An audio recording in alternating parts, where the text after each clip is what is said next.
it's going to be an absolute incredible show today, because we are having such a respected, such a resourceful person, and who is so much enthusiastic about innovations and giving so much support to startups, innovators around pan India, in Rajasthan specifically. So we are absolutely happy and glad to host Ms Mugdha Sinha.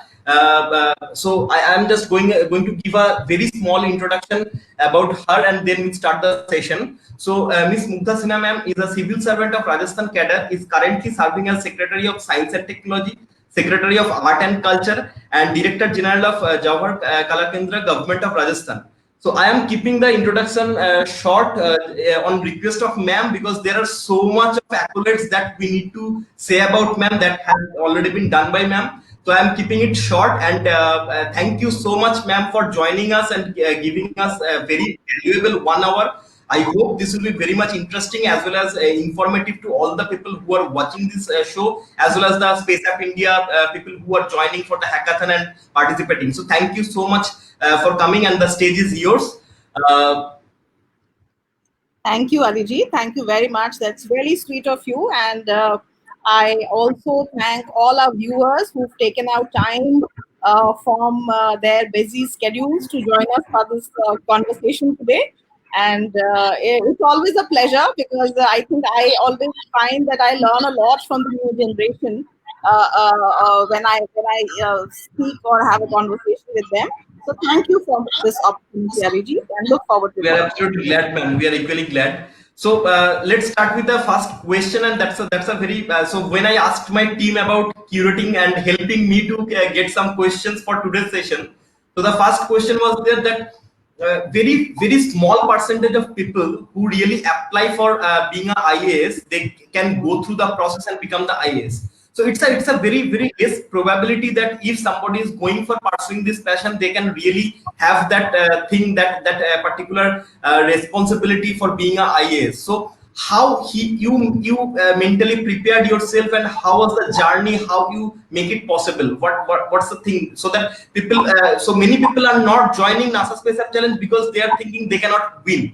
So they are also getting stuck with that less amount of probability, because in a event only one people, two people, three people win. So what you want to say for them, so that that can be inspiration for them to join and have the experience rather than only winning the thing. So many questions at the first go itself, huh? Okay, so let's do it in 2 parts. So my journey is almost 21 years old. In fact, on the 20th of September, I completed 21 years in the service. And see, I will always say just one thing, that we must, when we are making a choice of what we want to do in terms of our profession, in terms of our career and job, we must always choose something that excites us on a daily basis, which will remain sustainable for years to come, and which will not feel like work at all. I keep saying it at the cost of repetition, but it should almost become like, as simple and easy and seamless as you breathe in and out without even realizing that you are breathing, right?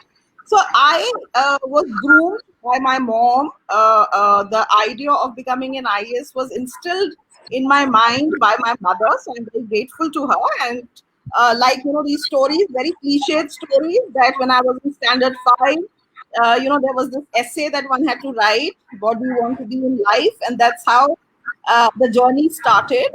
And I'm very glad, and I'm very fortunate, and I really thank my mom and my the grace of the divine for this journey, because I think the best part about this job, why people should think about joining, is not the glamour, not the paycheck, not what the public has in terms of perception about us, which is both more bad sometimes,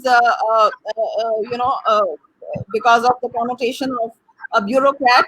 But for the simple reason that there are 2 things. One is the kind of exposure that you get. The palette, the canvas is absolutely amazing. And just think that, all you have to do is just be there in this huge canvas, And you automatically learn so much. You will change as a person. So the service can do so much for you in terms of upgrading who you are as a person. And then, of course, because you're getting so much in return, I'm sure you would also want to contribute to seeing a better change in society. Because when I joined the service, I had this notion that this is how I want to see the quality of the life of the citizens improve. Because I was also an ordinary citizen when I applied. So I think it also gives you a huge platform to bring about the change, to be the agent of that change itself. You have that key in your hand. And so I think, of course, your own journey in life, how what you have chosen for yourself, what is your aptitude, what makes you happy count. So I also think that I value artists very much. So if you want to be an artist, good. If you want to be a scientist, great. If you want to be an engineer, good. Whatever you want to be the best version of yourself, so that that platform gets the best potential of yourself. Because it's a two-way journey. It's a two-way journey, and that is why it's a very humbling journey, because you learn so much in the service, you become so much, the service gives you so much. Goddamn well, you put your life at stake and do something because the service has given you so much. So I find myself only an instrument in the service to deliver, to do the things, and this is the only way I can motivate people. So that is my journey. uh, for the other question that you asked about how and why and people should get motivated, I think science is, science is life. Recently there was this Twitter handle on the Krebs creativity. It spoke about the four various disciplines. See, God only made nature, right? God did not differentiate. He just made nature, space, universe, right? We, because of our own limited understandings, have divided things into boxes, right? Silos, called humanities, called philosophy, called engineering, called design, called science. I think the aim of life is two. One is to discover yourself through the journey. Destination, important. But, it's like achievements in the past. You can't hang on to them, but the journey is beautiful. So one. The second part, which is very, very important, I feel, is that there has to be connection of dots. Things have to be fluid. Things have to be seamless. We cannot work in silos. Neither can space scientists work in silos. Because when you go to space, it is not just designing a rocket launcher. It is also the kind of food that people will be able to eat. It is also a whole element of design. It is thought. It is also how people will sustain themselves. So there is a human aspect to things. And the whole idea of life is to be an instrument of solving problems. Everything is translational. Every research has to be translational. So I think that is how, if you have to be a problem solver, whether you be a space person, whether you be a startup person, if you are not solving a problem, you are not relevant. So if you have to be relevant, you have to solve a problem, be a problem solver, and that can only happen with multidisciplinary teams. So it doesn't really matter whether you become an administrator, science communicator, or a NASA scientist, or a contractor to NASA, like Elon Musk is. So be whatever feels comfortable. Be comfortable in your skin and be the best version of whatever you choose to be. Absolutely. I mean, it was incredible and inspiring for all the people, including me, that we need to be the best version of our own self. We shouldn't be pretend like other one. Like my brother has become an engineer and it's good paying job, so I have to become an engineer. Or my mother is a doctor, so I have to become a doctor. So that's why it's not going to work, and that's why the society will be a boring place. People will not try different things, and the problems will be remain unsolved. So that's the biggest problem. And I personally tell this as a disease, and that's the pitch of my thinking lab when I started and own different competitions, that I am solving the 180 years old disease called BSSIN, being a serpent syndrome induced by negativity. So people are looking for a job rather than work, because when we are looking for a job, we are just giving our life to someone else's hand, that you have to pay a monthly salary and I'm working for you. But when we are working for, looking for work, we are trying to get problems and trying to solve it. So that's a absolutely relevant and incredible thought. So my next question is, every parents, every relative, every teacher used to say that you have to be successful. So what's the definition of success? What is success? Having a big car, having a big house, having a good job, having a good salary. What is success actually? What should people look for in success? Okay, I think that's a very nice question. I'd love to answer that for the simple reason that I find that success is very ephemeral. You know, it is very, what you say, temporary. So I do have stopped investing myself in success. I'm not saying it happened. I've evolved over a period of time to understand that the ups and downs of life are very, very important, because if your ECG is a flat curve, right, or it's always the QRS peak, there is something wrong, right? And of course, you cannot always remain on a pinnacle of success. That means there's something wrong that you are doing. You're not doing the right thing. What is the idea? Why are we here on this earth? Let's look at the very, very macro picture.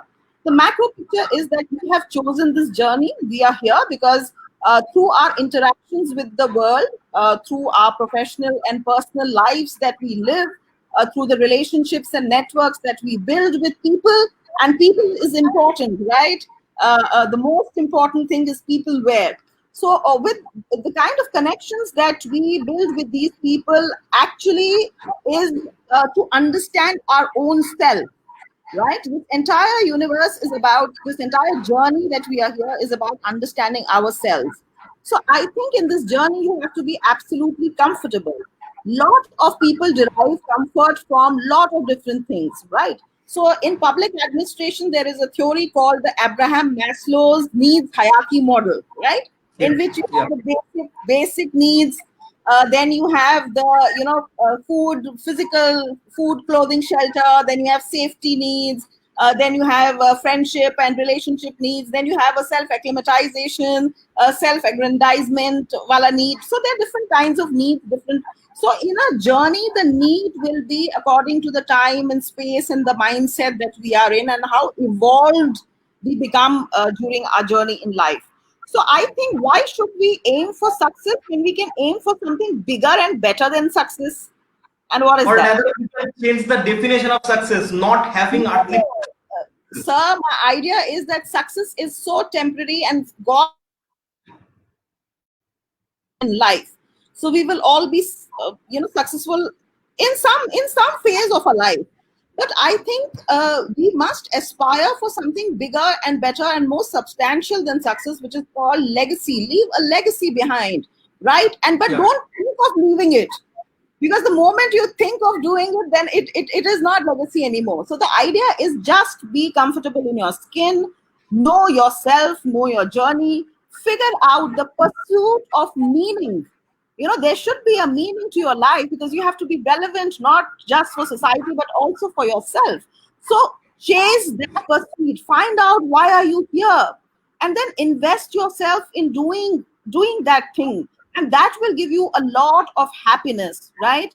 And I think that is what you should do. And success translates into legacy when you consistently, persistently, despite all odds, uphold your value system, uphold and stand for the principles irrespective of the consequences, and continue to do the kind of work that you have to do, because it does not seem like work. It is so seamless, like life itself. You do not know that it is work. If you reach that point in life, know that you are successful. And please do not live in comparison with anybody, because it is your life. You have a unique biometric, you have a unique DNA, you have everything unique about you. Each of us is individual. How dare we compare ourselves? We have to break that mindset. And who is judging us, by the way?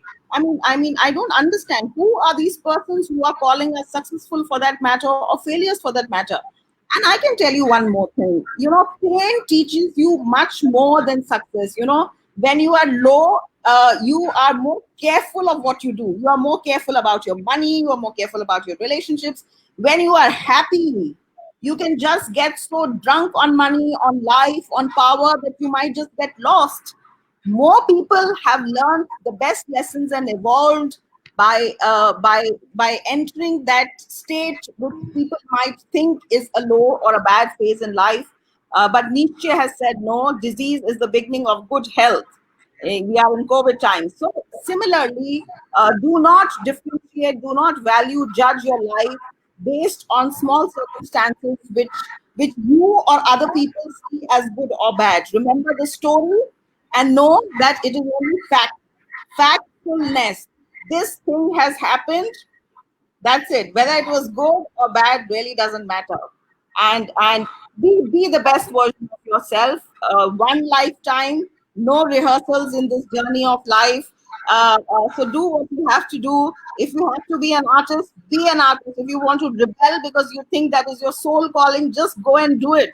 And the divine, the universe will conspire, and the divine will ensure that you become successful in whatever you are comfortable with, because you have to be happy. It's like between you and God. No, just like the relationship between you and God need not be described or understood by anybody. It is similarly between what you do. The relationship between you and your work should make you happy, should keep you comfortable, should want you to jump out of the bed and say, I know I'll do it because I enjoy doing this. That is how you should see life. Absolutely, ma'am. So from few pointers from your answer, I would like to share a story that really success don't teach us anything, rather make us addicted to it. Rather, failures teach us different things. Like during my journey, when I started this Think Again Lab, I just started out of my college and I didn't have money, and I didn't take any money from investor, my parents or something like that. So I used to sleep on roads for 10 days in Kolkata in absolutely cold weather.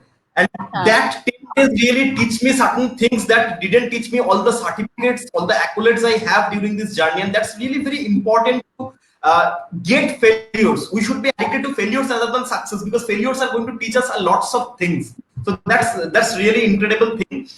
So my next question is from your answer only, that is consistency. So what is the importance of consistency to reach the goal? Because what happens, people go to YouTube, watch certain motivational videos, got motivated, do some work for 2 days, then they lost the thing. So what is the importance of being consistent whatever they're doing?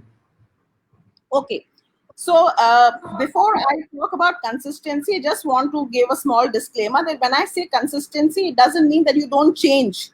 It is not akin to status quo, right? So being consistent means being consistent and persevering towards what you want to do. If you, and despite all odds, despite failure, and the best person in terms of consistency, if I have to give you a a role model of consistency, I think it is Thomas Edison. 999th try. On the 1,000th try, he got light to Madison County in New York. So I think that is consistency. Had you not tried again and again and again and again, despite failures, we would never have seen light. We would never have remembered him after so many years of his death. That is not just success, sir. That is legacy. He's left a legacy so important that a person who is born many, many centuries after him finds and draws inspiration from the kind of work that he did. So I think that is being consistent despite all odds. And consistency also means that you don't remain the same version of you. You change, right? You change continuously, but you remain consistent. Consistent means committed, very, very committed to what you want to do. And Arijit, when you were speaking about your own journey, I would like to tell everybody, because what deters people is that one of the things that deters most people is that I come from a humble background. I come from the rural area. I'm a small town person. I don't have so many resources. I can tell you for one reason, that these are all value judgments which are coming from a space of self-pity. right? I have learned in my own life that I am not going to look at where I come from. I am not invested in my past. I am only looking at the future because the future is more certain than the past. The past is well written. The past is like a grave, like a coffin, right? It is nice to learn from the lessons of the past, but you should have your sight on the future. It really doesn't matter where you come from. It really doesn't matter whether you have the sources. Did you have the will? Did you aspire? Did you try? I think consistency also means keep trying, keep falling, and keep getting up. This body is not what drives us. It is this, the mind. And the mind is Yeah. driven by the spirit, the soul inside of you. Please evolve. Please teach yourselves. Please train yourselves. I think you have to put yourselves into a habit of believing that you can do it and that the universe will conspire. There Exactly. have been times in my life when I did not have the money at all, and there was so much to be done. I had to put my sister to a educational institute, and we did not have the money. The money just came and came. Some forgotten check from some place, some LIC insurance claim just comes. You have to believe. You have to believe. You have to take responsibility and say, yes, we will do it. I don't know how it will happen. Do not distrust the universe. Trust yourselves. Trust so much that you can make it happen. Metaphysics is a science. Attract it. Absolutely. Absolutely. Do not attract fear in your life. Do not attract worry, anxiety. These are not worth even doing a discussion about.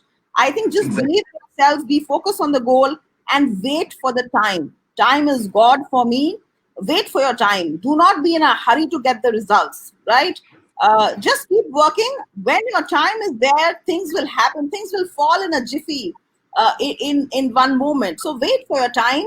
But while you are waiting for your time, do your karma, sow the seeds, keep sowing the seeds.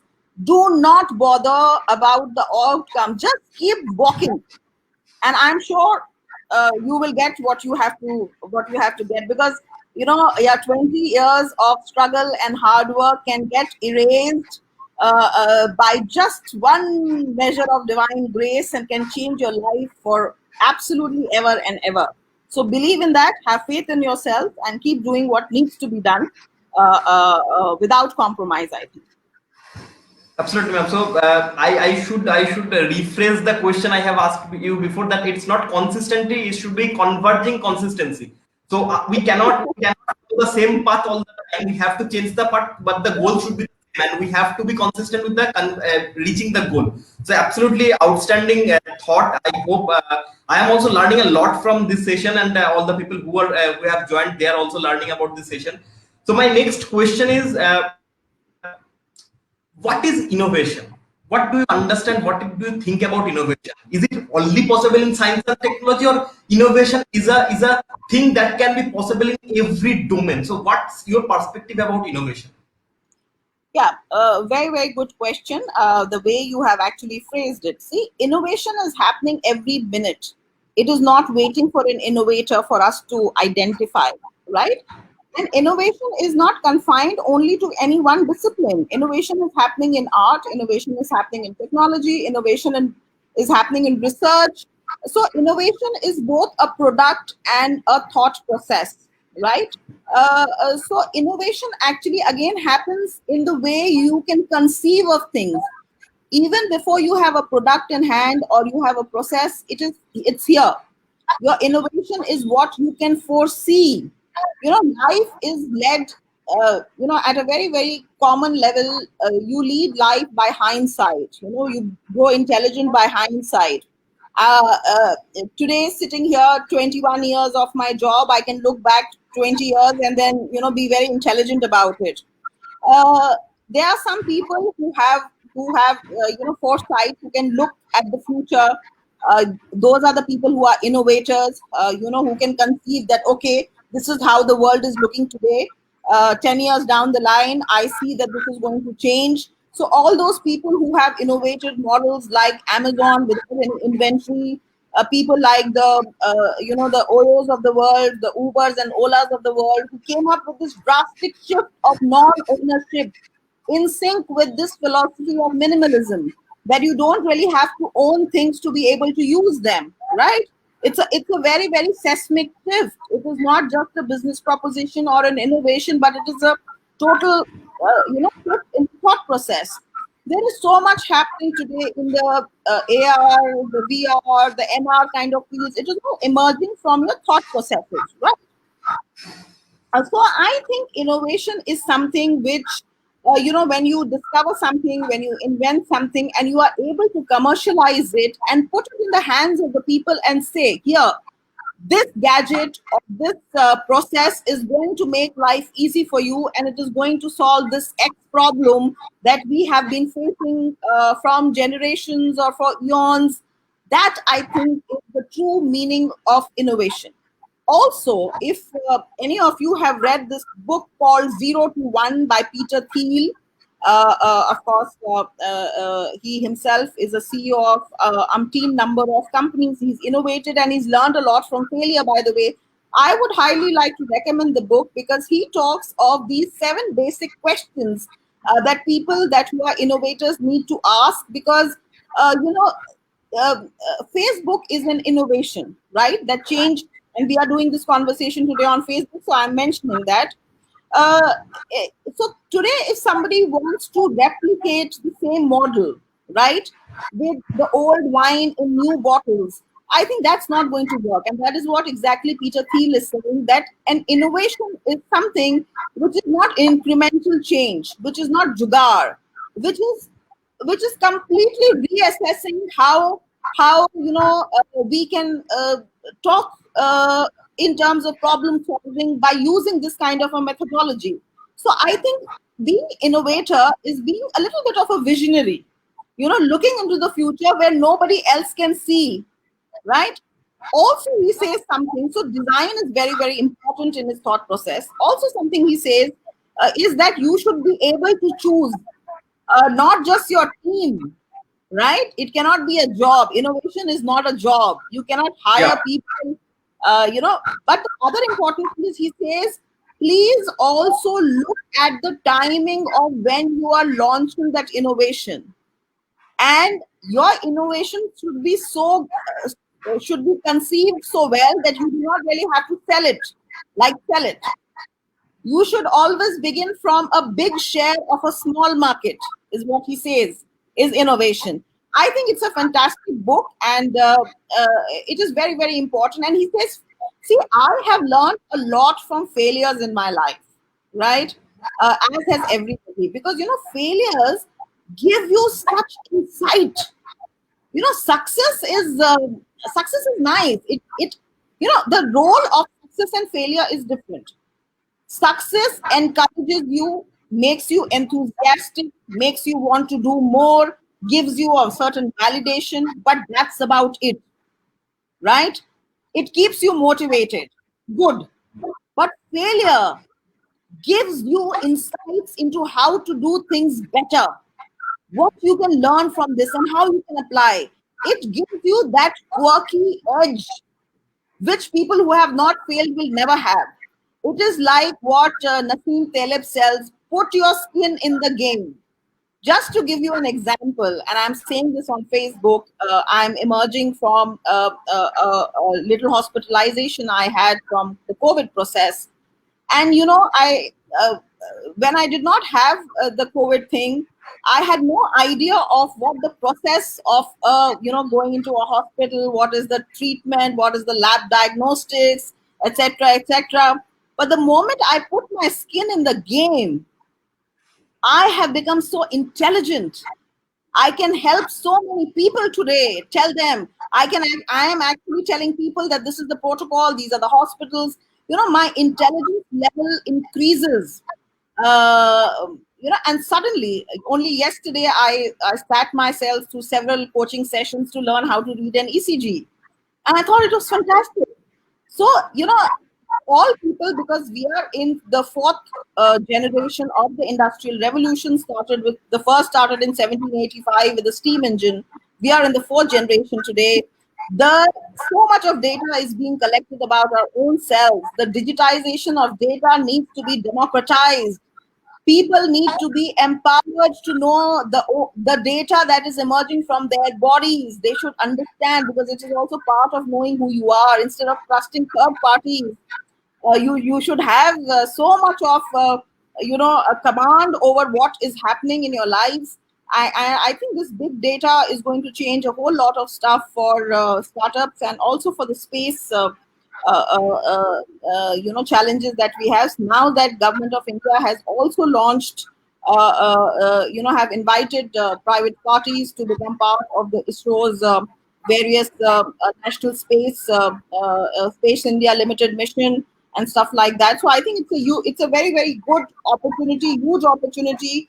And in fact, I think I sometimes envy you guys. Yeah, I mean, I wish I was born here. I would have been or a startup owner or a CEO or something. You are doing much more better than startup. You are creating the platform. You are just creating the mother's womb where a startup can take a birth. So that's an incredible work that you are doing, and we are really overwhelmed to see how the government bureaucrats are really coming forward to support us from every state, every political parties, every people, because people have understood that it's not about you and me, it's about we all needs to go upgradation, and we need to solve the problems to stay together. That's very important. And I would like to say about the hospitalization thing of yours. So I didn't know about it. So when I had a talk with ma'am like few days back about for inviting to this talk show, so ma'am didn't tell me anything. Just I told ma'am, and ma'am was always that much enthusiastic about anything related to innovation. Ma'am just gave me confirmation, told that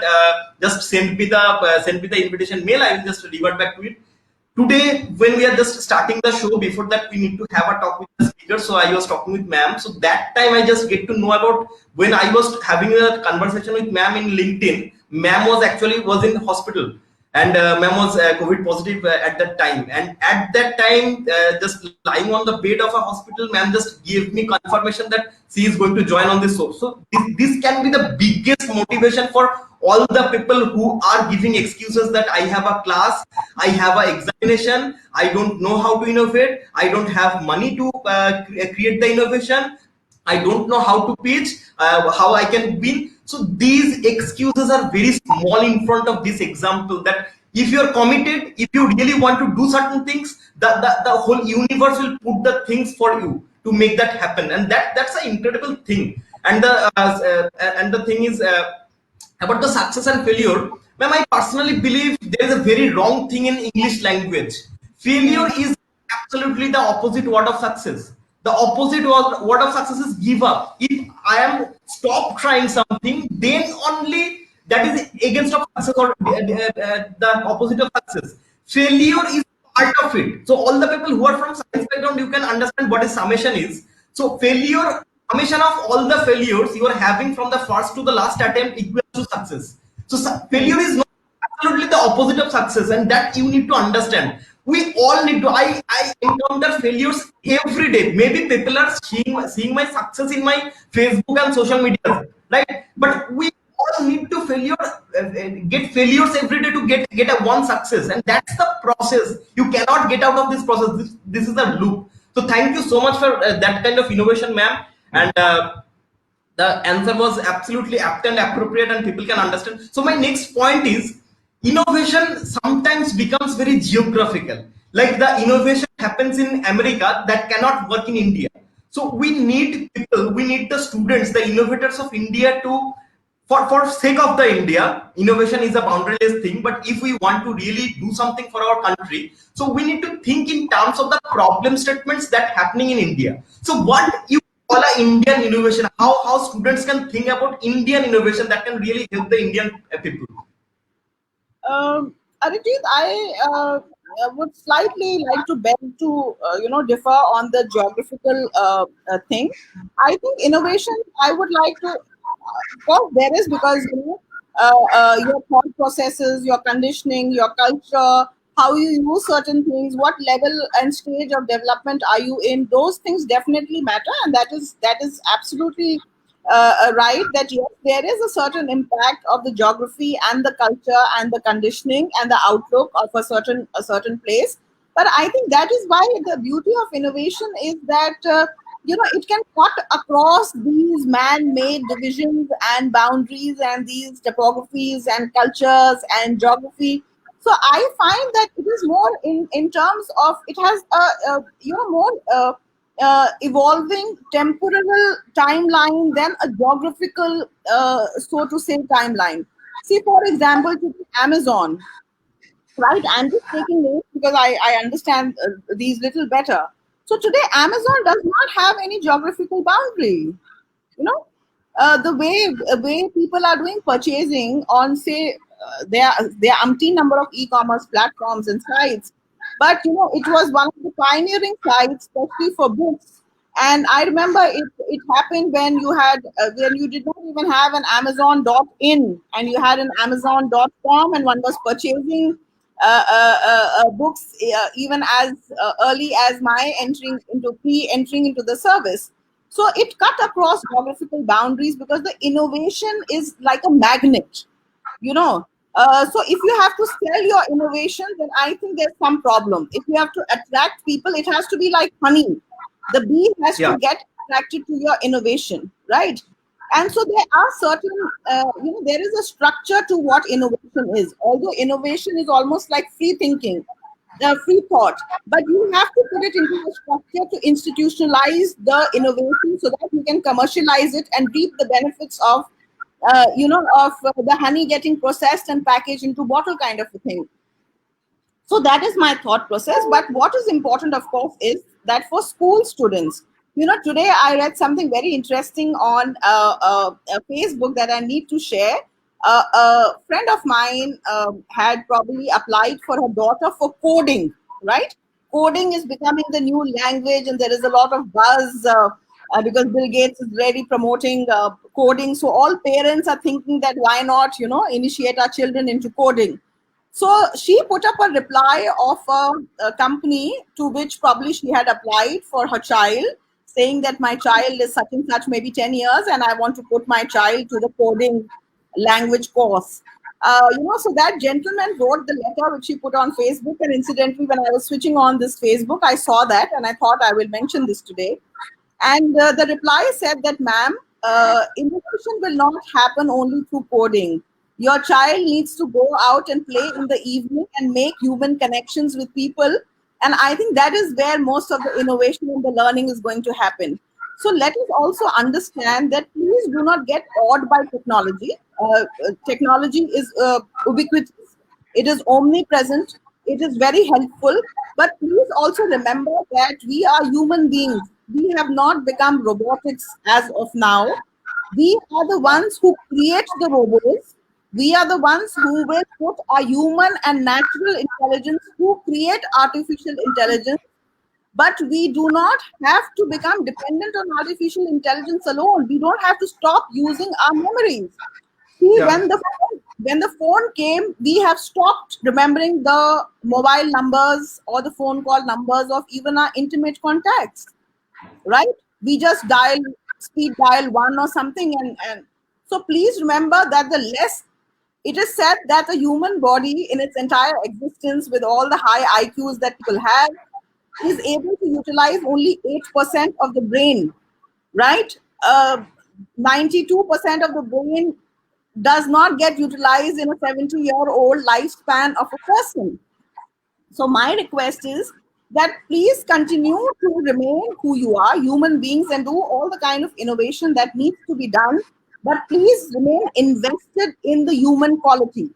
As an administrator, I keep saying something that with all the online e-grievance portals and redressals and stuff, the human, our jobs should remain for the simple reason that the human connect, what the human connect can do, what the compassion and empathy can do in terms of problem solving cannot be outsourced to Alexas or Siris or to artificial intelligence, because we have to use all these to make everything more humane.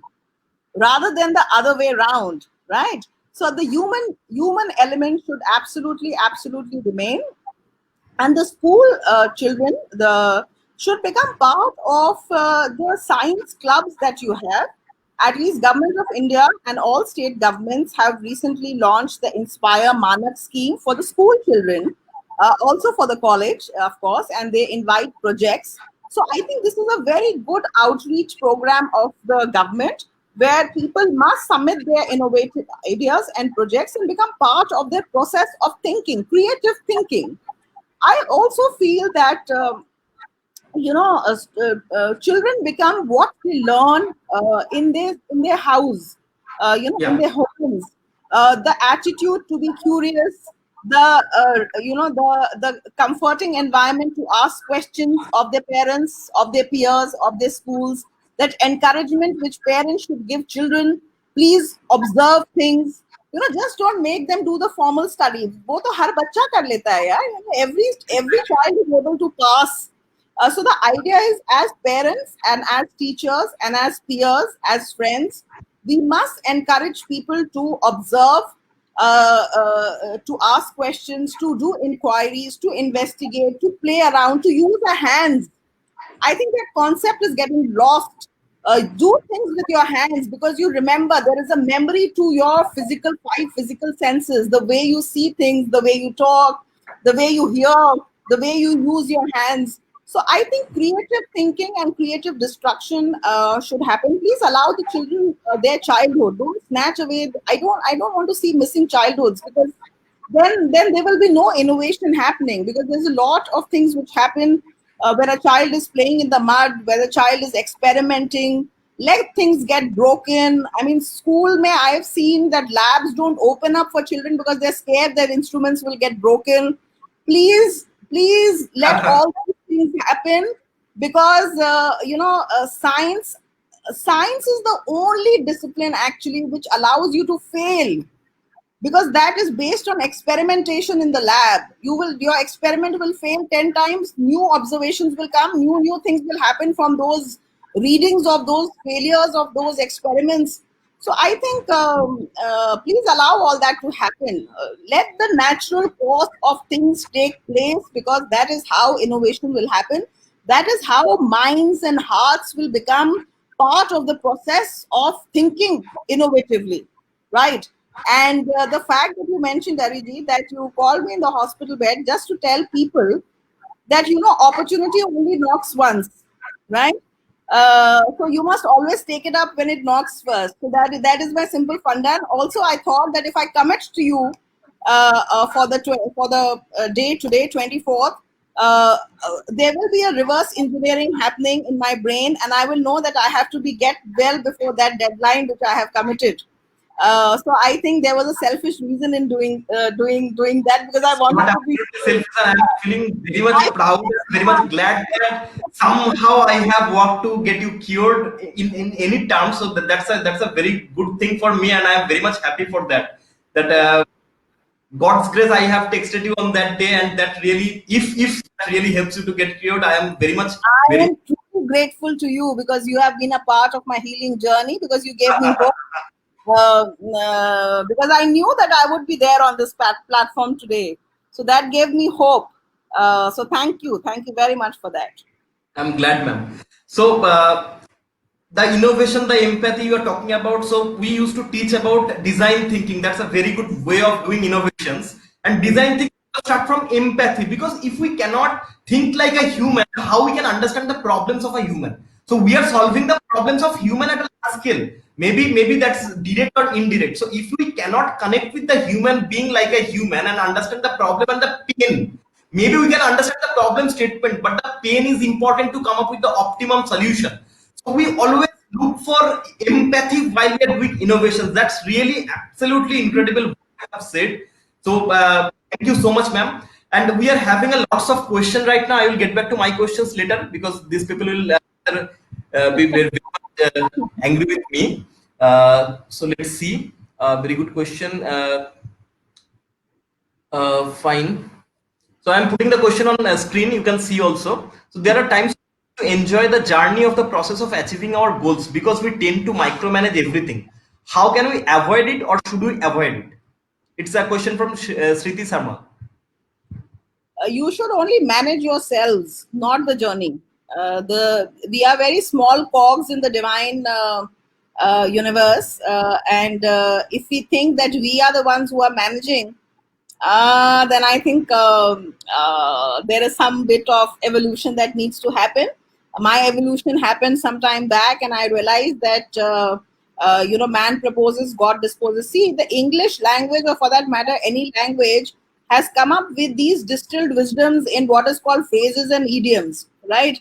And I kind of believe that if they have been around for so many 20, 21 centuries of the universal existence, that I'm sure there is some sense in it, right?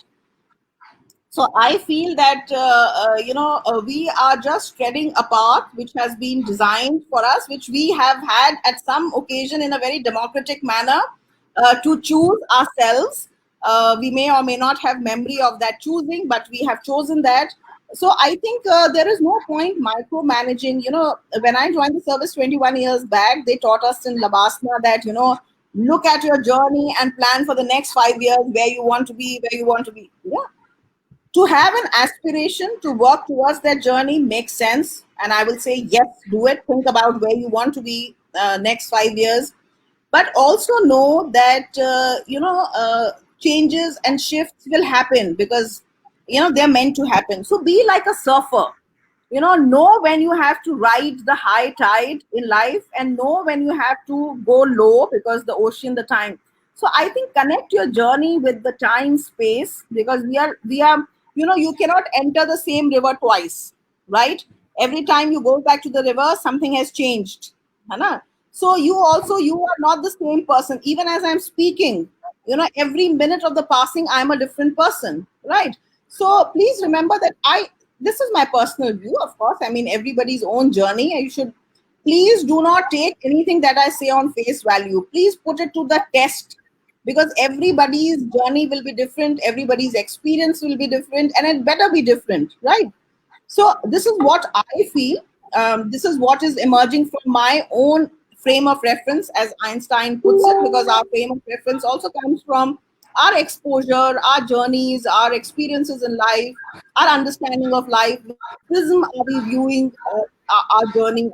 But I think there is so much of work that I have to do, that the delegation of what turn my life will take, how it will, I think that I have delegated to the divine, and I do not question that. I just enjoy the ride.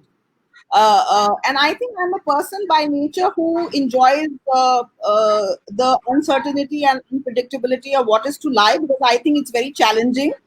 Because then it also comes with novelty, because you really don't know what's coming. So I am a person who enjoys that. You may or may not be a person who enjoys it. But I think I'm very consistent about that I have to keep walking this journey, whatever be it. So I do not do any good or bad value judgments about my life. I give a damn, and I'm saying it exactly in the manner that I really give a damn to what the world thinks about who I am, how it views me. It doesn't bother me at all, because I think I need to do what I need to do. And I think that thought process was instilled in my mind when I was a small kid by my mom, that if you want to do anything in life, stop bothering about what people are thinking. That's not your job. Your job is to think about yourself. So I really don't have the time about who's thinking what or what they are taking. I just do my bit and I make an exit, and I enjoy my life, because there's so much to do. Always so little time, so much to do, and please invest in yourself. See, I realized over the years that why are we earning, right? Everything in your life is fluff. The clothes you wear, the car you drive, the money that you have in the bank. God provides every time. I mean, if you don't have any worry in your head, and if you trust the universe, you don't need to really bother about these things. These are fluff. And if people are judging me by this, then I don't want to interact with those people, because then they are not of my wavelength at all. But if people are judging me on the basis of the kind of work, if they want to connect with me, based on the kind of work that we can do together, then I think, yeah, I mean, I do not see who connects. It doesn't strike me, and I just don't value judge. So don't value judge people, don't value judge yourself. Just do it. I mean, Nike has come up with a good slogan here. I like it. Just do it and invest in yourself. Please. See, ultimately, when you die, this is my thinking. You will not be able to carry the goods. We are not living in an Harappan age where they will pack the things in your coffin and say, "Okay, enjoy your life. We are putting your jewelry and ornaments." And no, it's not going to happen. But your soul is going to get enriched, and that is why the moment you are born again, you have child prodigies who know everything. Because they have distilled wisdom that they invested in themselves so much at some point in the past that they were able to carry that wisdom from one lifetime to the other. So Exactly. I see my journey that, okay, I'll continue to do this. If I'm successful, fine. If not, then I have invested in another lifetime in which the moment I'm born, I'll be successful. Right. So I think please invest, please read, please expose yourselves to as many experiences. Just convert your life into an experience, and I think you will not be wanting for anything else in this world. Exactly. So I personally believe success is not the destination; it's a journey. If we are enjoying every day, whatever we are doing, that's success. That's how we are successful. Absolutely. Ma'am, we have a second question. Ma'am, most of us in our 20s want to do many things, but don't really know how to find purpose in life or where to start. It's a question from Rutuja. Yeah. No, I think that's a very loaded question, very good question, I must say. Because I am talking to you. I'm in my fourth decade of life. So maybe with little better understanding of life, I would say, then from my own 20s. In 20s, one was only looking for a job because one thought that, okay, we need stability and we need to do other things and stuff like that. Uh, but today I think differently. So maybe uh, what happens is that you have to take your life journey as an evolution in itself. I will tell you how I evolved to what I evolved now by giving you three words which I thought were important at some point in time in my life. uh, so there, I have been a very happy person always. I am like a bauble. I have had very down moments in my life also, but I've sprung back. It doesn't last for more than 2.5 days, to put it in perspective. Uh, so I realized that, in my 20s, my purpose of life, I was a carefree person. My purpose of life was to do my studies, do my job, do everything well, and, just happiness. You know, the pursuit of happiness was my goal. And education and study made me happy, and I did a lot of multitasking. I was into everything. I had my hand in every pie, and I was very happy. I thought that was a fulfilled life. I was a happy life. Then a religious encounter, spiritual, I would say, encounter happened with a spiritual person. And I am like very, oh, I mean, how can like do institutional spiritualized, giveaway kind of kitty parties? So I went and told the gentleman, I'm not naming anybody. So I told the gentleman, sir, I am a very happy person already. And so what is it that you are asking me to join your course? So why should I join? I'm happy, I'm carefree. So he told me something very interesting. He said that joy is just the beginning. I said, oh my God, all my 20s decade, I was thinking that happiness is the ultimate goal of life. But this gentleman tells me that joy is just the beginning. And I came back, I reflected. Then I said, okay, then it must be freedom. So my second, goal was, okay, free, to be free. So there I dropped value judgments. I dropped a lot of things in my life and said, I have to be free from discriminations, everything. So I became free. But then I realized that there was more to it. So then as I grew in age and stature and life and little wisdom maybe, So I said no. So happiness was just the beginning. Freedom is just an accompaniment. So it must be peace, because one is in that spiritual mode and everything. So say peace. So I said, yeah, well, but peace. But it cannot be peace with a dead man, because you are aspirational all the time. You are doing so much of karmic this thing. And then I read Viktor Frankl, and he said something that please find a meaning in your life that drives you in and out on a everyday basis. And so far, my journey, of course, I don't know what it will be like tomorrow, how I will evolve and what I'll start thinking. But as of now, I think I have evolved from being happy, free, peace, wanting peace.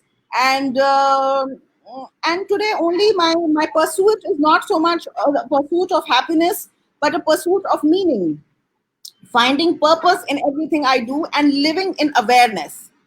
For every choice I'm making today, I want to be aware about the choice, that, okay, I am making this choice, and I'm not value judging myself for my failures, my poor choices, my good choices.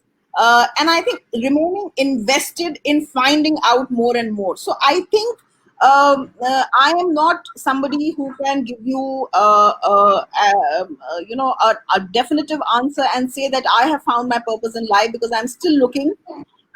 Maybe there is something more. So I think the idea is to keep looking, to be on the lookout.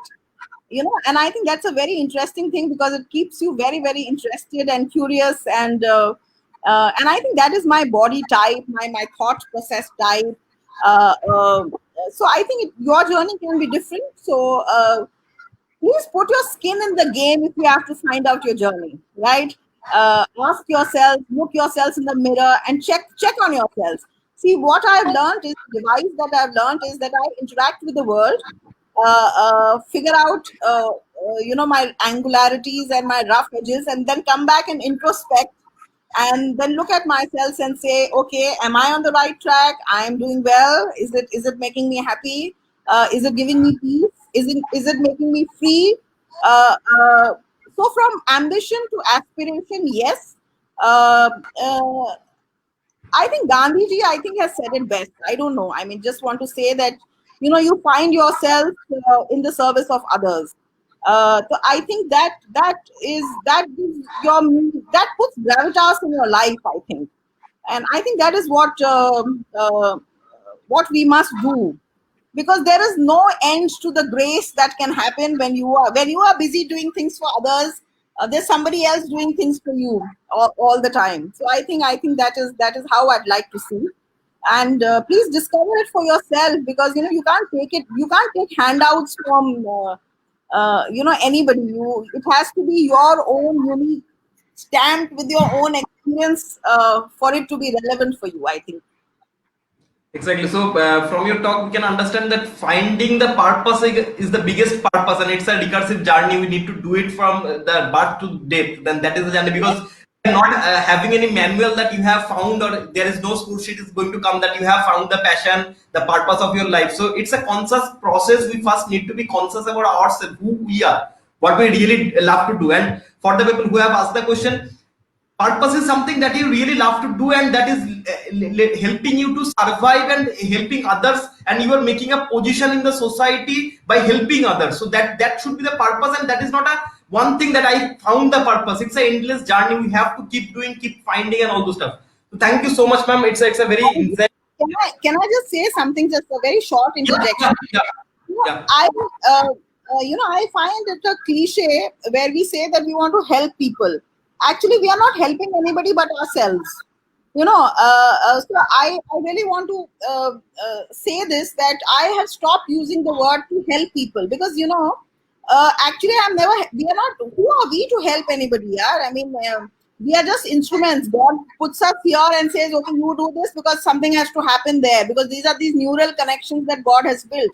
So I'm not helping anybody. The point is that I'm just an instrument, which is at the service, and in the process, I am actually getting helped. This conversation I'm doing more for myself, because the moment you ask questions, you are triggering something in me, which is telling me that, okay, hello, please remind yourself that this is what you need to do in your life. And as I speak to everybody, actually, I am basically speaking to myself. It's a reminder for my own self. So I don't think we are helping anybody. We are just helping ourselves by putting ourselves in the service of the people. And I think it's a great opportunity. So for all people who think कि हम किसी का कुछ कर रहे हैं, please put yourselves into the service, because it is for you. This entire life is about you. You are not doing anything for anybody. Everybody, by putting yourself, just by exposing yourselves in the world, so much is happening to you. I think we should be very, very grateful for people who give us the opportunity to put ourselves in their service, because I think that is an opportunity which we must look forward to having. So I just thought I wanted to clarify that thought. Yeah. Absolutely outstanding philosophy. Really, we are very small and very insignificant to help others. We are just the medium. The God is helping everybody through us, and we are growing through the process. That's absolutely a philosophical thing, and I will try not to use that word in future. So thank you so much for this great learning. We can go to the next question. Okay, it's from Obhirupa. The question is, ma'am, which part of your journey would you like to refer to as most miraculous and close to your heart? I cannot be partial to my journey, ma'am, because I think every part of my journey has contributed to the making of who I am. So I like what this life has given me, and I'm grateful. I think the two words that I'd like to live by, and both begin with a G, fortunately, are, in fact, all three of them: God, grace, and gratefulness. I think the 3G philosophy, if we can coin it in that way. So I think I'm extremely grateful, because this is the journey that I have chosen in some lifetime. And I'm extremely happy, very, very fortunate to have undergone all the so-called, what the world might perceive as good, bad, or ugly in my life. But for each, the fact that I'm alive, the fact that I have an opportunity in my life to do the kind of things that I have to do, the fact that God has given me so much that I think I cannot discriminate. Every part of my journey has been very, very beautiful, and I look forward to many more beautiful experiences and journeys ahead of me. And for all the interaction, in fact, today by asking that question, you've become a part of my journey too. So thank you. Thank you so much, ma'am. We have another question that's, I think, a little bit relevant one. Ma'am, you being a IAS, what are your prime expectation from the innovator of the country? Though we have touched the point, but still I would like you to answer this question. Yeah, no, Ashish, thank you very much. A very, very good question, because I think this is exactly the connect that we would want to have between, civil service and civil society. There are two ends of the spectrum, and the kind of service that we do is what connects the both of us, and conversations like these connect the both of us, because ultimately we are all we are demanders in everything except for the one thing that we do. As an administrator, I sit on this side of the table, and I have demanders or stakeholders on the other side of the table.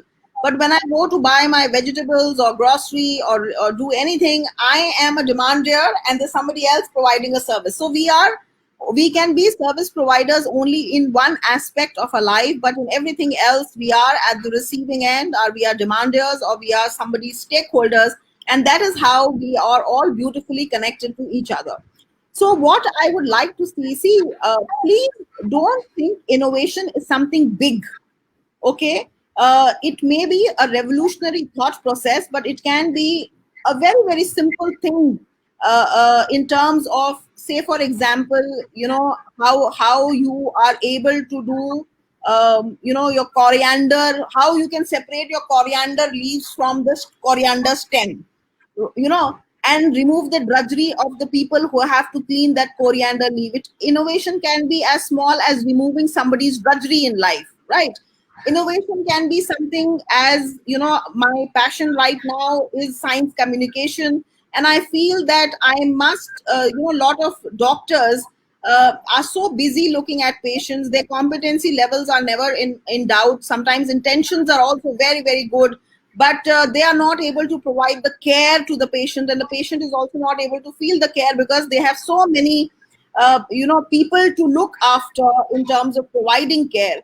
So my idea is that we must come up. See, startups have a huge role to play because they can simplify things. I also feel artificial intelligence can humanize the whole concept of caregiving by giving doctors more time out, by outsourcing the functions with digitization of data and democratization of that data, by empowering the citizens can through artificial intelligence. So I think we must look at various aspects of the fourth generation of industrial revolution, which is staring us in the face.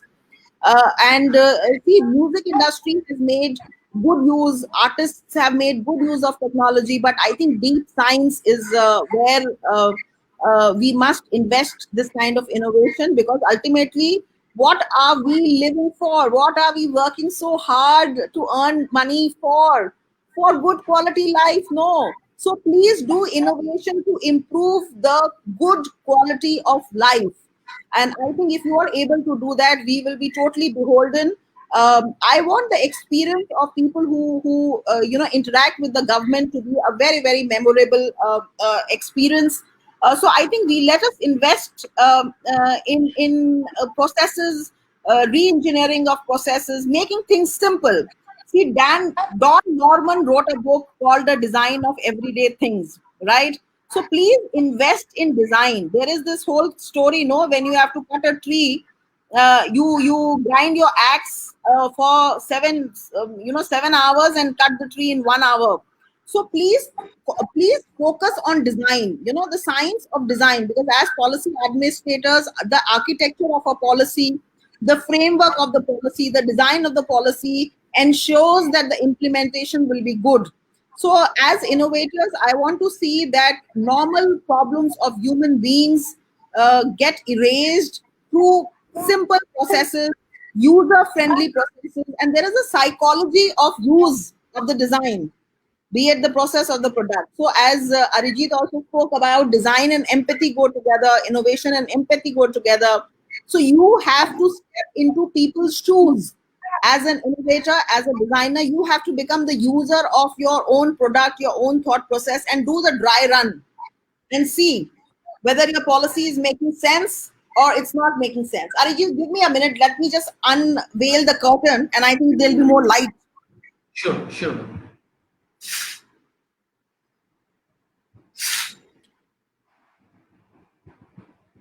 Yeah, I think this is better, right? So, Yeah. so I think that is what we must do, and this is what my expectations from people are. That please visualize, do visionary thinking, read a lot, read a lot of design. If you are a science student, please read design. If you are a person who works in the laboratories, please work. Please go talk to people. Your stakeholders are very, very important. If you are designing something for an old person, please go check out with him, ask him his user experience. That feedback loop is absolutely important for anything to survive in this world. Don Norman also says something that if your product comes with a user manual, which is very difficult to read, it's not going to work. The washing machine comes with so many functions, but none of us know all those functions. Yeah. Right? So complicate. If you complicate things, it's not going to work. Simplify things. To look at simple solutions to complicated problems is how I would like to see innovation happening in the country. And think differently. Be the Peter Thiel model of 0 to 1. So I think that if you are able to do it, I think good. Absolutely, ma'am. So the last question from me, that is, what is the importance of hackathon in innovation? How, because see, new education policies are coming, but it will take time to ramp up those things in all the schools around the country and all the stuff. And the old education system is, there is very less chances of doing innovations and all those stuff. So how these hackathons are playing a role to really encourage innovators or encourage students to become an innovator? Yeah, that's a very relevant question. See, there are a lot of this jargon which happens. We also did in DST a jargon called Ideathon, right? You have a hackathon. I think it started in 2012 with the countries around the world investing in hackathons. So let us first understand what we mean by a hackathon and why an event is important. My understanding in my own life journey has taught me two things in the administration, especially that optics without substance is a recipe for disaster, right? So, hackathon is an event, is an optics, which is important for networking, which is important for ideation, which is important also because it's a 2 or 3 day event with there's a pressure. It is important because again we were speaking of geographies, so you have people from different mixes. You have a problem statement, you have data, you have to come with a solution, which is nice. We have pitches, so there's communication also happening because you don't get selected unless you are able to communicate your idea. I was studying in the University of Berkeley, and there you had the Haas School of Business Management, which does a similar kind of a hackathon, which is across. They do it with, I think, Wishberry, and we were the ones. We were a team of 4 disjointed people of different age groups, and there is a process. They run you through a process where you have to convert an idea and into a process or a product, and then pitch that idea. So I have undergone that as a student myself, and I found that the whole concept, what they did was it was an entire day long thing, and they made you go through the process. That process is very important. The process of ideation, the process of prototyping, the process of dry run, the process of feedback loop with your team. So I think that becomes very, very important. But hackathon alone, see, events are necessary, as I told you, because they help to draw attention to the fact that the world is ideating on this. It also helps to get people together in a community on a similar wavelength and ideation. But you have to follow a hackathon with hand holding with all the people who are thinking of innovating or who are doing innovations, by giving them proper guidance in terms of how to do your contractual documentation, how to pitch your proposals for other than fintech innovation, because there's a lot of craft catapulting which is happening, and there's a lot of other innovation which is happening, which is not science-based innovation sometimes. Also, how to tell people where to innovate. I think what is happening is that there is a lot of copycatting which is happening in terms of, somebody has done something and the same idea, the old wine in new bottles is happening, but that is not going to last. In Peter Thiel in his book writes about how the various innovations in the field of solar failed because they were not timed right. They were not ready, and they did not have what you say a gestational period which could sustain the market for the next 20 years. So it did not yield much, right? So I think we have to also learn from the failures of other things. So my personal, as a science administrator and as a person who does startup innovation, facilitates startup innovation, I always say, please understand, to be able to break the rules, please understand the rules of the game first. What is startup? What is innovation? What is the cycle? Peter Thiel, in fact, has also changed my concept about minimum value proposition startup ideas, which I had, which is I was conditioned when I started talking, when I started learning about them, and he's changed it because with examples, of course. So my thing is that innovation, please don't segregate innovation from normal life. Innovation is part of life. We are doing innovation every minute as we speak. Just that it is so embedded that we are not able to realize that this may be an innovation, right?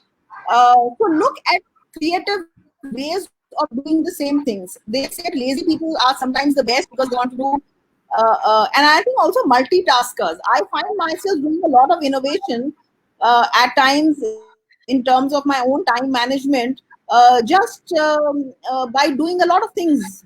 Because then I find that 24 hours, if I have to live life, if I have to eat, if I have to do everything, if I have to go to office and I have to also create something, then and I have to innovate the way my life runs. So time management is also innovation. Some people do it fantastically and are able to extract, the entire juice and the rind from the same day. So I think innovation is happening. Hackathon is a very good idea because it gets communities together. The networking is very important. One piece of advice, unsolicited, I am leaving to all people is, please, whichever school, whichever community, whichever college, whichever university you have studied in, please invest as individuals in building the alumni network of the school, of the community, because ultimately it is these connections which help you. See, I told you, for me, the most important thing in life is people. These are the neural networks that we have to connect, because ultimately we exist for the people. The problems of the people is what gives me my livelihood and my daily bread and butter. So I have to be a part of this. And I also suggest to everybody that please be a part of this neural network of people. Connect with their brains, connect with their hearts, connect with their experiences, because that is how you will grow.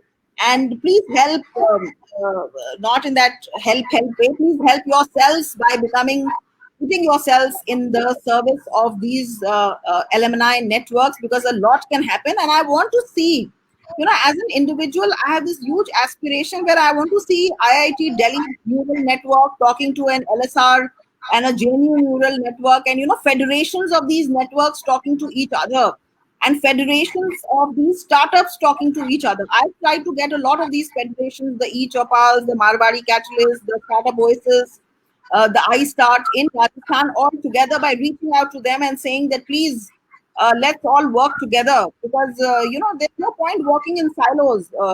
Let's exchange the energies that we have, the thoughts that we have, the ideas that we have, so that these federations can become strong. Because ultimately, my job is only to do these connections. I cannot do the job of a startup. That I have to facilitate and ensure that I can provide that level playing field for all startups to do the kind of innovation that they have to do. And that is why I am absolutely happy to strike connections and to collaborate and to give my DST logo support to anybody who wants. Because if our support can help you grow, if our support can help you build these neural networks, then please go ahead and do it. Because ultimately, we are all working for the same society, and the society improves, the quotient of the society improves, my life becomes better. Absolutely. It's a very simple, straightforward, a selfish gene, Richard Darwin's selfish gene speaking, that please do, because what you do comes back to you. Kindness is an echo, always finds you. So Absolutely, ma'am. So about the hand-holding thing and the hackathon, that's absolutely true. It's not about, so in all the places, whatever the hackathon is happening, that's happening for 2 3 days. So if we are motivating students to do innovations for 2 3 days, what happens after that? So after I joined this Space App India, this NASA Space App Challenge and all those stuff, what our team has included over there. The last year, the team who has won the NASA Space App Challenge, we gave them the hand-holding support for the getting the IPR, and even in NASA Space App Challenge, we are teaching them how to create the business model canvas, how to pitch that. We are bringing speakers to teach about that, because it has to be something 360. Only creating a product, it's not going to work. They need to understand the financial aspect, the innovation aspect, the market, the IPR, the protections. Even we are having a talk show tomorrow about the IPR. The Patent and Trademark Attorney of West Bengal is going to speak about all the IPR patents and all those stuff. And thinking I personally invested on the last year's final project to get a patent out of it, and we have applied for the provisional patent, and he is going to get the complete patent by this year or something like that. And he is working with Think Again Lab since last 1 year, and right now he's leading the team of space. So we are launching space courses, and we are building small satellites and all those stuff. So he is become being a fourth year guy in engineering. He is leading the team. So they have the capability. We don't need to wait for them to complete the college and get into the company or something like that. That's why we have created no degree interview. We don't see a CV. We only see the skills and the communication power and how they can work in a team. That particular trait is very much important. So we always try to handle all the innovations that coming to Space App India or the NASA Space App Challenge to give them a platform to flourish the innovation. Otherwise, there is no meaning of doing all these things. So that's absolutely incredible. Yeah. Arijit, I'll just add 3 points, short ones.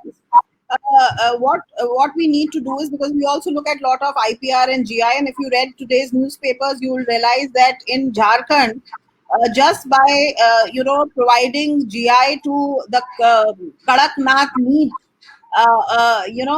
they have empowered the scheduled tribe community, which is looking at this business.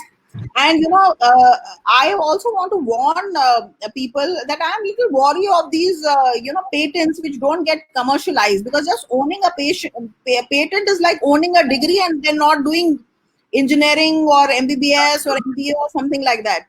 So my request is, please look at getting patents, look at licensing, look at technology transfer, look at incubation, look at commercialization, and also look at developing royalty-based or revenue-based business models.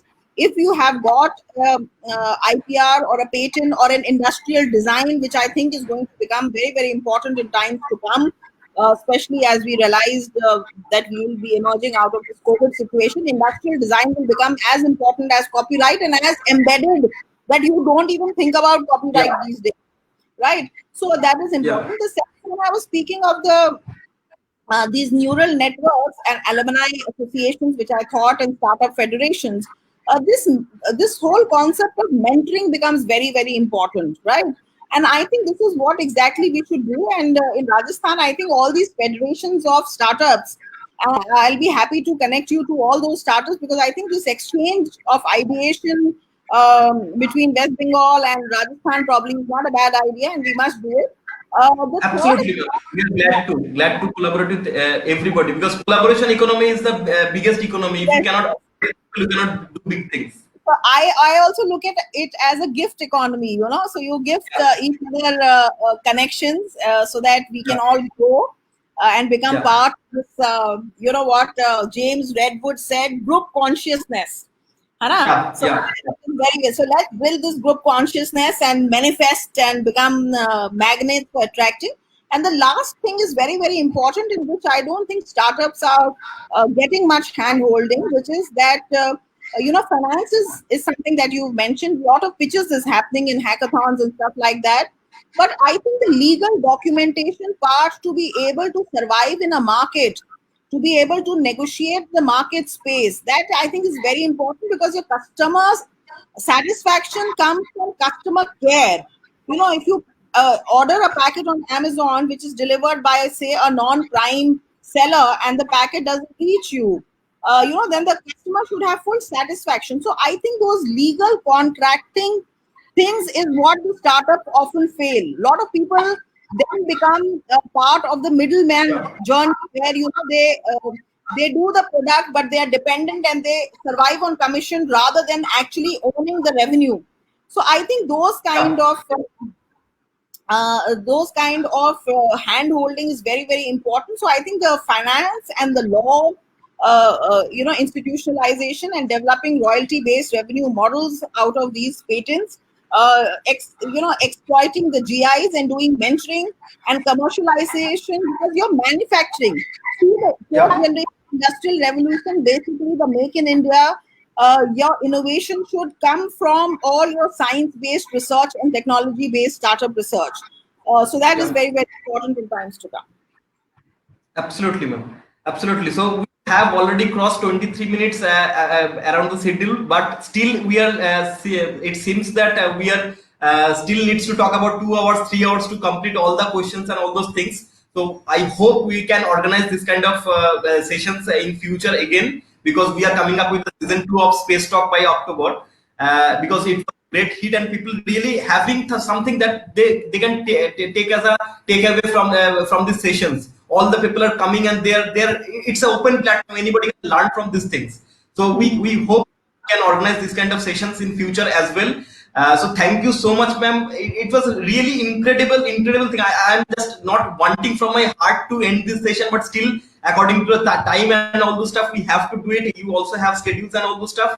So thank you so much. And for all the viewers, we are having an intellectual property rights session tomorrow with the best guy from West Bengal who can really tell about how to get patent, what can be patented, what is copyright, how to get copyright. Because see, there are in between lawyers. I am not telling they are bad, but if you don't know about the things, you can be cheated by the bad ones, right? There are several good people out there, but bad people are also there. Like like if I have an innovation and want to get a patent, the average costing is like 60 to 70,000 if I am involving a lawyer into it. But what I have done, I have got my patent in my third year, and I have done the whole process by myself with my guide of the person who is coming tomorrow, and I got the patent around like 7-8,000 because the government of India is giving us through Startup India. They are giving us. Government of India is giving you 30,000, sir. Please use it. Exactly. So that's, and many people don't know about these things. So we all the students who are coming to Thinkical Lab, all the startups, all the people who are coming to Thinkical Lab, we actually tell them that go and get the Startup India in certification, DIPP certification. You will get the rebate on your patent, and you can get any number of patents out of it. So that's the thing. This kind of knowledge should be open to all. Otherwise, there's a very like Startup India. Many people don't know actually Startup India. What is Startup India? What kind of profits they can get from it? Even they are getting the certificate, utilizing the certificate. Yeah. So utilizing the certificate, but they really don't know what kind of offers, what kind of supports, what kind of resources they can really get from there. So there should be this kind of session when we are bringing legal people from different startup world to let them understand, actually educate them that this kind of things you really can get. And not everybody is that much. Maybe I am doing a rural startup with the agriculture thing, so it's very difficult for me to go to website and understand all the things written in English or something like that. So we need to have this kind of session, this kind of platform where people can really interact with the people who really know and who is the lawmakers. So I am really overwhelmed to create this kind of sessions. And thank you so much, ma'am, and thank you so much to all the viewers to joining us. And hope you have also enjoyed the journey, and there is no mistakes by me. So thank you. Yeah. So we are ending the session, and good night. See you tomorrow. Thank you so much. Bye bye. Thank you very much, everyone. Bye. It was a lovely session. I really enjoyed myself. Bye bye. Yeah.